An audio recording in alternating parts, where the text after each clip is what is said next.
拜托，讲得很小声的，拜托，我的声音能传千里吗？我的声音是大吼大叫吗？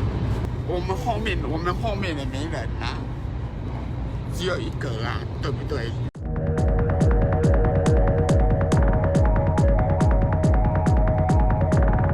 贵都要来套黑子，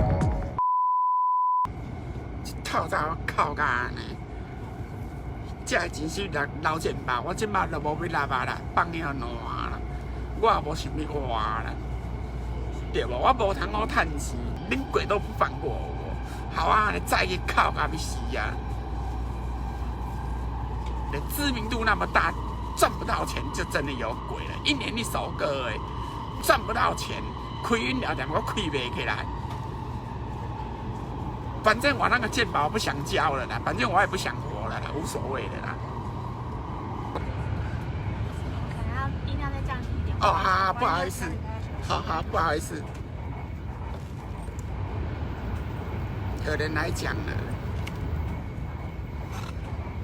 我知名度有多大？一年一首歌哎，对吧？那一个。那麻烦还是要小声一点，或到玄关，因为还有其他人会在休息。好。啊，后面没什么人啊。哦，声音可以传出千里吗？他们会引导车要麻烦一下。啊，他们有跟你检举吗？我们还是要顾及一下其他旅客的行程，不好意思，跟你讲一下，谢谢。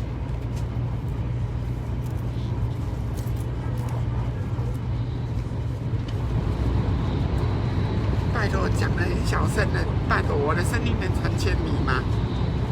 我的声音是大吼大叫吗？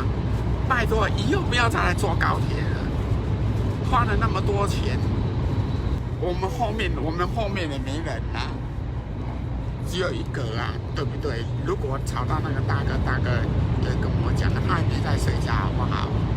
而且我的声音也不是大吼大叫，我也是轻声细语的讲啊。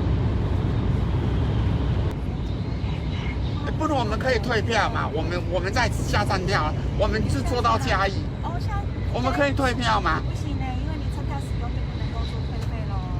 那只是说我们还有其他旅客可能要麻烦你降低一下。有人检举吗？我不能说有没有人检举，只能说影响到其他旅客的声音，要麻烦你小声一点，好不好？谢谢。不，你们那个车厢比较没有人坐，我们去坐那。还是说我们外面有提供一个电话亭，如果你有需要的话，里面也会比较安静，你在里面直播也比较不会听到外面的声音，也都可以做使用。好，我们过去那边。而且那边也可以充电。好，好不好？我们过去那边。对啦，较好咧哈，连台湾人丢光，我就是丢台湾的脸啦。回去不想坐高铁，坐统联的啦。高铁的服务那么烂。